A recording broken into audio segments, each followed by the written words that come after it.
Hi, everybody. Do borderlines have empathy? I'm going to answer that today. Well, I'll answer it right now. Sure. But I think it's more important to understand empathy more than anything. And realize that there's other things important too, like compassion, remorse, things like this. Many of you are victims of people that have this disorder. Victims, been abused, exploited, used. And you look at them as monsters even. No empathy, cold, nasty, callous. I'm not here to say that people with a disorder are like that. I'm not going to defend them either.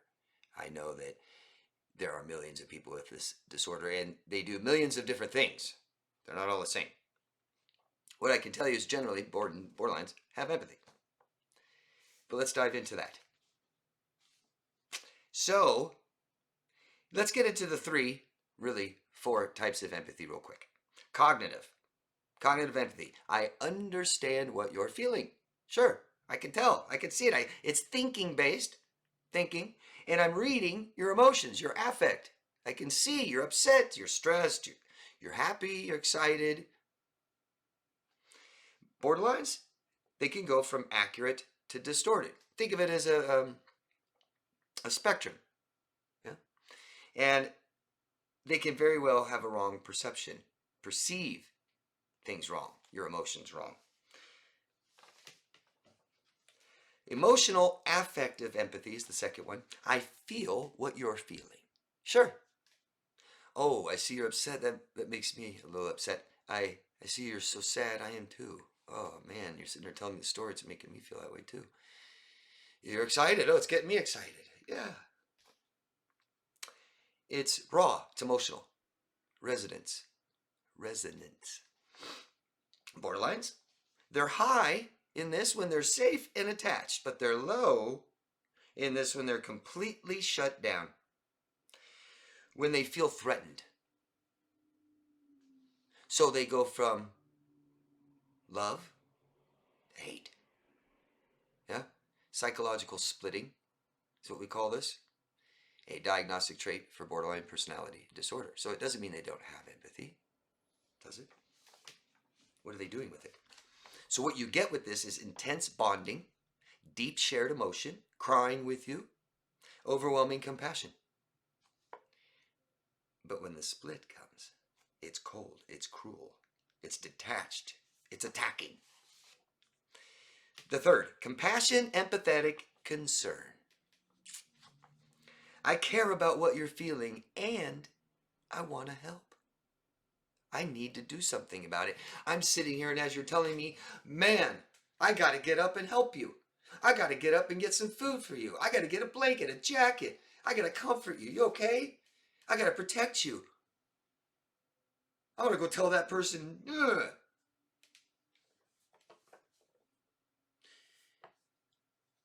It's where the rubber really meets the road, isn't it? Because empathy is meaningless unless it turns into comfort, support, changed behavior, and self-control. Right? Borderline struggle with this because their own emotional pain overrides yours. And that doesn't seem very empathetic, does it? Pretty narcissistic, grandiose, entitled. Impulsivity wins. They're too unstable. Boom. Survival mode kicks in, and shame blocks all caring actions. I don't care. Oh well, too bad for you. The last one, somatic empathy. Think of somatic, think of the body. Physical response to someone else's emotions. My body feels it. I feel it right where you feel it right here. I knew a borderline once. You tell them you have a bad day and they totally react to your bad day and you're like comforting them. Hey, it's okay. It's going to be okay. And you're like, wait a minute. That was my bad day. What the hell's going on here? Borderlines are often hyper responders right here.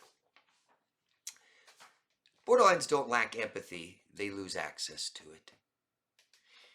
When they feel abandoned, ashamed, or threatened. That's what's going on. Too unstable, too impulsive, too hyperactive, hypervigilant. Borderlines have overlapping traits with narcissistic personality disorder. That's very important to understand. I think a lot of mental illness makes people lose or lack some empathy. You could think of, depression can do that. When everything is about them every day, when my depression is way worse than your problem with not having enough gas money today or something. It's the end of the world for me. I can't really care for you. Do you see that? 40% of people diagnosed with borderline have narcissistic personality disorder. That's huge, and that's just what we know diagnosed. I'm sure a lot more. Does this help? Sociopaths have empathy. Yeah, sociopaths. They have empathy. Oh, I can see what you're feeling. Oh, I get it. Oh, that must suck. Oh, I kind of even. Yeah. Yeah. Does that help? I mean, does that help in a relationship with you? Sure, but don't we need a little more? So yes, borderlines have empathy. Yes, they do, but it's inconsistent, it's unstable.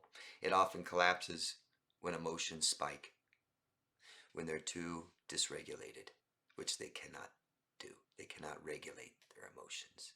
They want you to, and when you don't, you're mean. You don't have empathy. When you have boundaries, you're cold and narcissistic and cruel and don't have empathy. So safety brings empathy up, and conflict shuts it down. And so what are we trained or conditioned to do then in those situations? Keep making them feel safe all the time, no matter what. I'm so sorry. Bite the bullet. Yeah. Comfort them, make them feel better, carry them through life, make them feel well all the time, even at your own expense, your own life, your own emotions. I just want to throw in one of the biggest signs of someone lacking empathy. It doesn't matter what disorder they have. They don't have to even have a disorder. One of the biggest, clearest signs, guys. And I'm saying this because it totally relates to people that aren't just narcissists. It's everything's about them. Everything. Whether it's their depression, like I said, whether it's their borderline, their disorder, my fear of abandonment, it's because my past boyfriend did this, my past girlfriend cheated on me, my past boyfriend hit me, everybody's abandoned me and left me, my doctor abused me, my therapist, and today I have a problem. It's just all about them. They don't see you, they don't hear you, they don't listen, they don't sit with you, they don't cry with you, they don't walk with you through the pain, they don't celebrate with you. They talk over you. They talk all the time. And the biggest one is they just talk about themselves all the time. Doesn't matter what they're saying. Doesn't matter if they're saying, I'm being such a good person. Look what I'm doing. I'm donating my time. I really care about this person. They're so sweet and so nice. I don't care. They're talking and they're talking about them and they're talking about them all the time.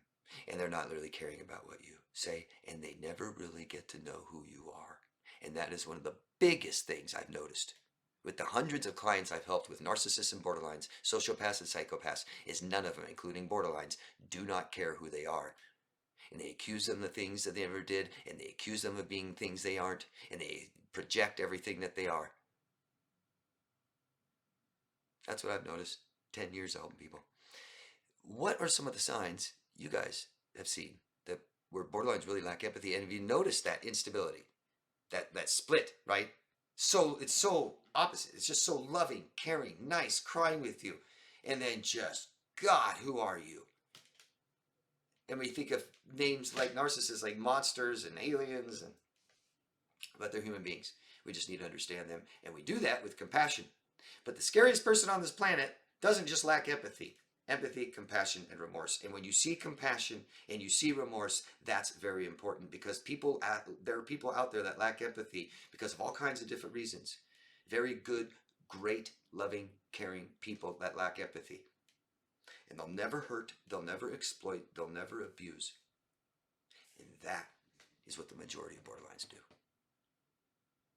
Thanks for watching. Please leave your comments, ask questions.